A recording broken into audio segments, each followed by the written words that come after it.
Hello there everybody, WhatCulture Wrestling's Adam Clery here, and I don't want to meddle, alright, but I just want you to know that I'm really ill. I was in bed all day Sunday and all day Monday, and I got up on Tuesday. I had some solid foods on Wednesday, but I'm here today for this video because I just love NXT. And I fucking love all of you lot as well. So here we are. No more ratings pattern, no more this, no more that. We've had such a brilliant year of professional wrestling and it's about to all end very soon, even though they're doing a taped episode for next week before Christmas. But this felt like pretty much the big send-off episode for NXT in 2019 and indeed NXT on its first year on a proper television network. On the menu for you this evening, two highly anticipated, although anticipated on different levels, matches for the two big titles. And there is a lot to talk about. So I just want to get into it all because I'm not sure how much longer I'm going to be awake because, yes, these are drowsy tablets. So,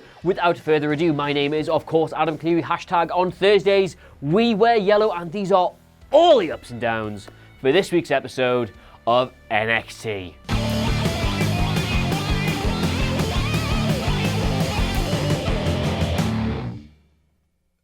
Alright, so first up, no biggie, just Adam Cole versus Finn Balor for the NXT Championship.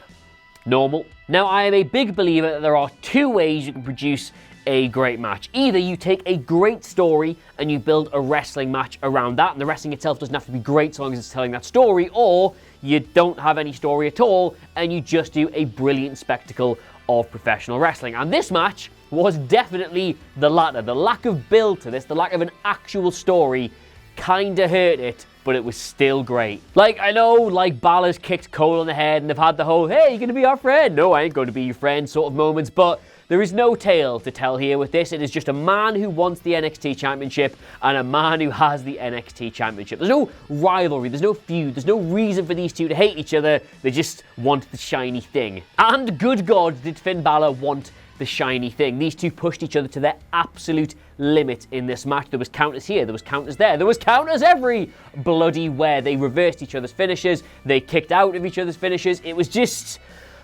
proper takeover level title match. So many, and by the way, uninterrupted by commercial breaks, thank the Lord. So many spots in this where you thought it was going to end and it didn't. There's a good argument to be made as well that these two might be right now NXT's two best pure in-ring workers, and well, I'm not going to bore you with details of precisely what spots happened where, but just go and watch it, it's really good. Now the match itself obviously is getting it up. There was a great false finish where Balor comes off the top and he hurts his knee going for the coup de grace, and then Cole last shots him on the back of the head and Balor kicks out, and it was, for precisely 1 hour 45 minutes, one of my favourite near falls of the year, but we'll get to what happened later on. The match itself was great, but it was also a lesson in precisely how you do a screwy finish. Cast your minds back to Cameron Grimes last week and he was like, oh no, my hat, no, I need to wrestle you, but oh no, my hat's there, no, get away from me, I want my hat, oh no, I have been rolled up, and it was really bad because you don't buy that they're actually distracted and they just look stupid.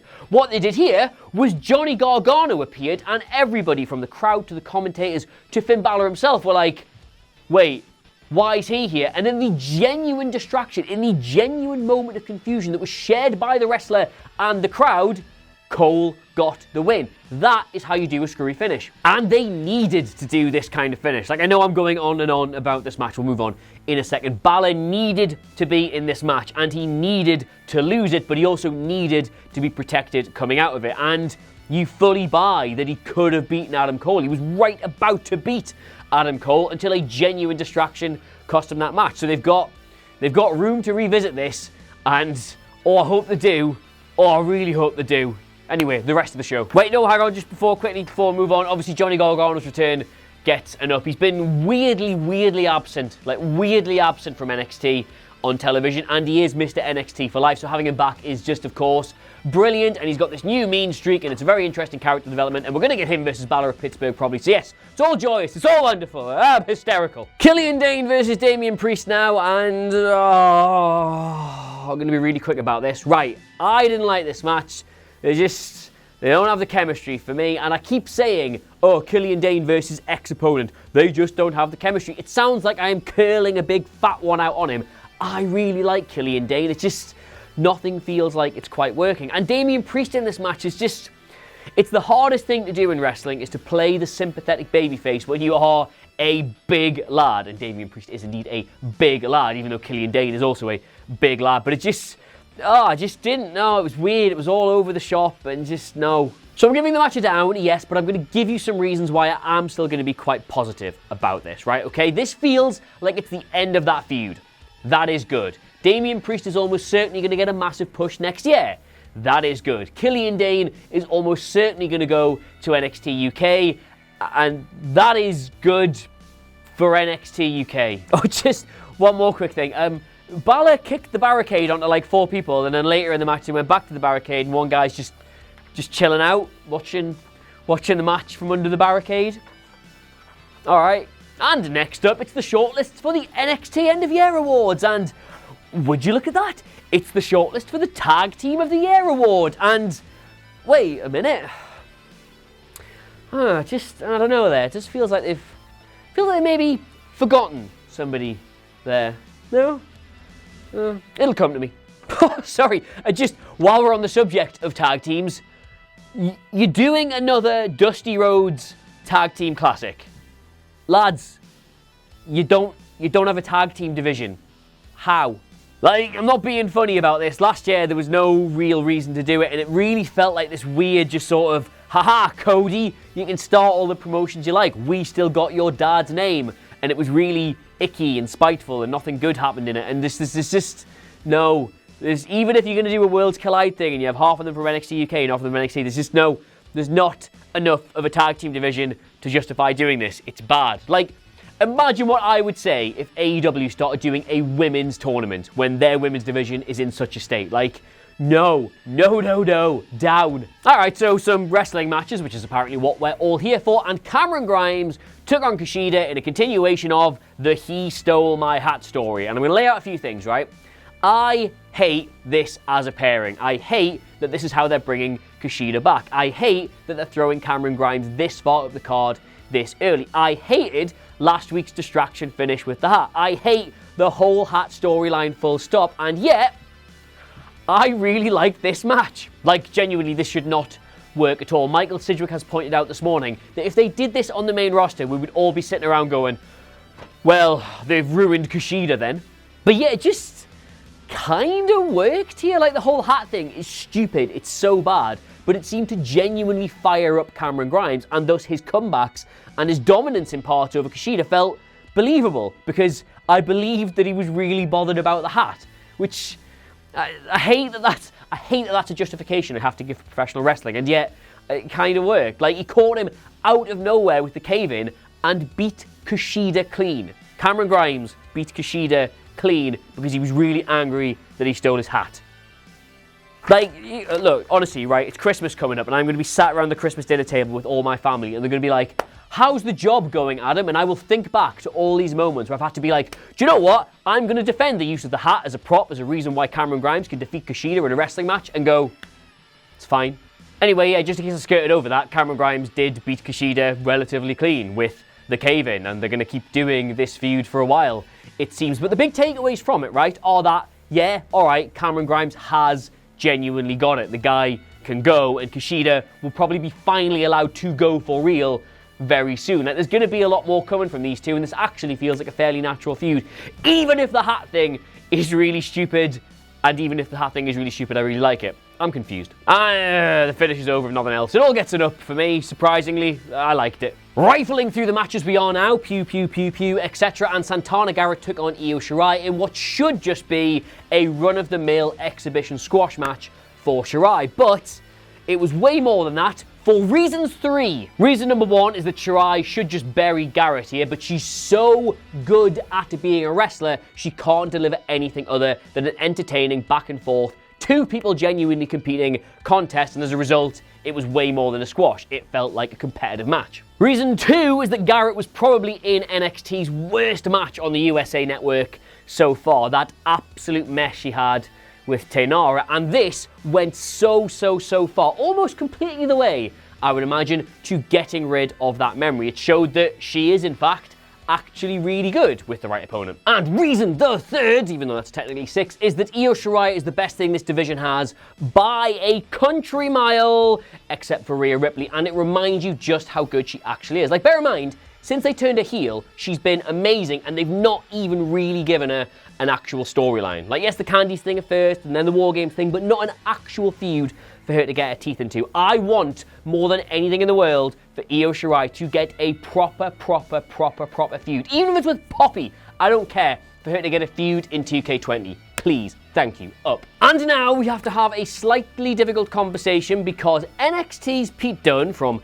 Birmingham, United Kingdom, took on NXT United Kingdom's Travis Banks from Auckland, New Zealand.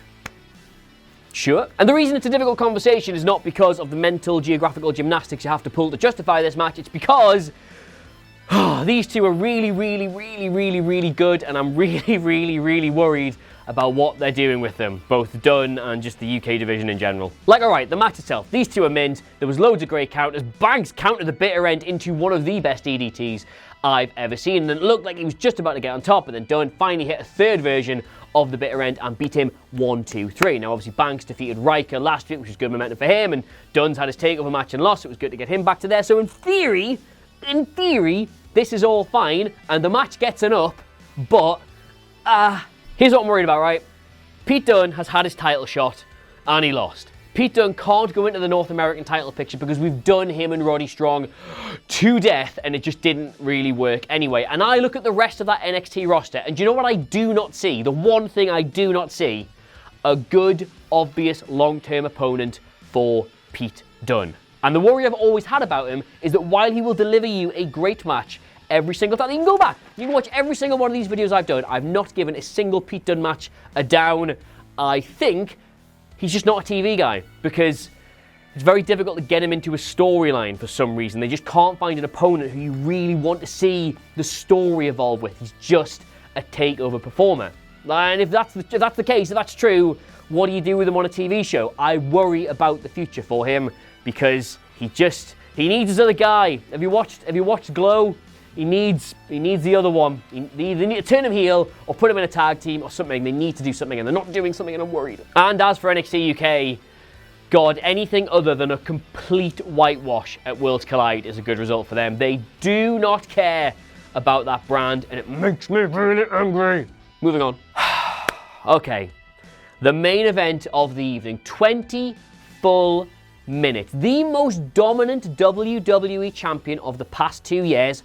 Yes, she is, taking on the woman who has had arguably the strongest pre-title match push I have ever seen. Shayna Baszler versus Rhea Ripley for the hottest title in the company right now on television for free if you've got this network. Comfortably the most hotly anticipated match we have had during NXT's time on television, and did it deliver, Adam?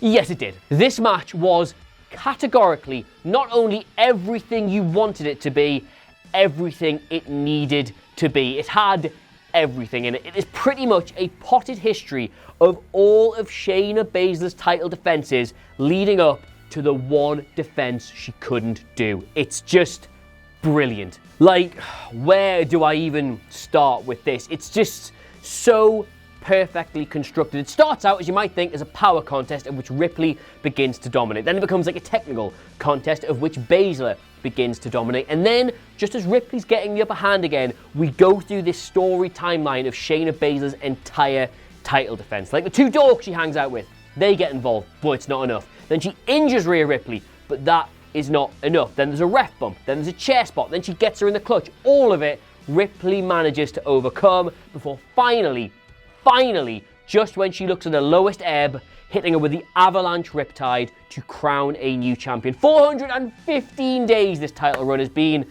and just, it ends as good as it has been. It is just, you wanted to build something this good and this long, you want it to finish at its highest point, and it does. Yellow Jacket, lads, categorically not just an up, but the Yellow Jacket possibly. I like to give these things a couple of days before I make this claim, because, you know, you kind of get outward and then you're a bit like, oh, maybe it wasn't as good as I thought it was. This is honestly a match of the year contender. It'll almost definitely be in my top 5 either way.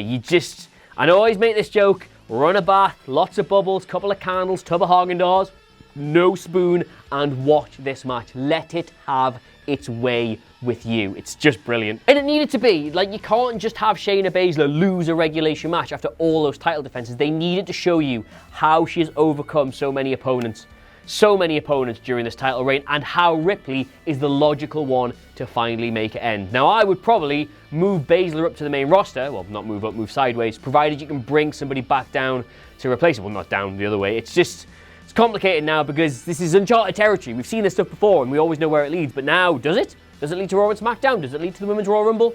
We don't know. And I am, more importantly, excited to see where it goes. I love this episode. It was worth getting out of bed for. So, there you have it. Those are all the ups and downs for... Wait a minute. Is that... Oh my God. Buchenhagen. Yeah, straight up NXT. Whenever you present me with this man on screen, I will be presenting you with one of these.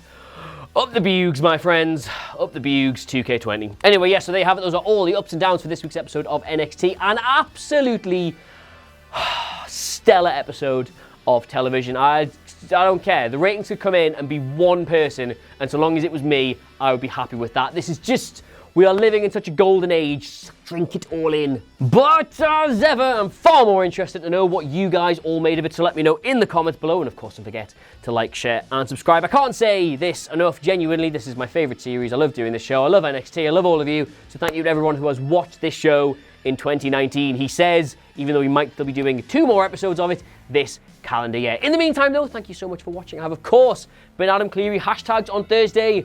We wear yellow. And I... We'll see you soon. Goodbye.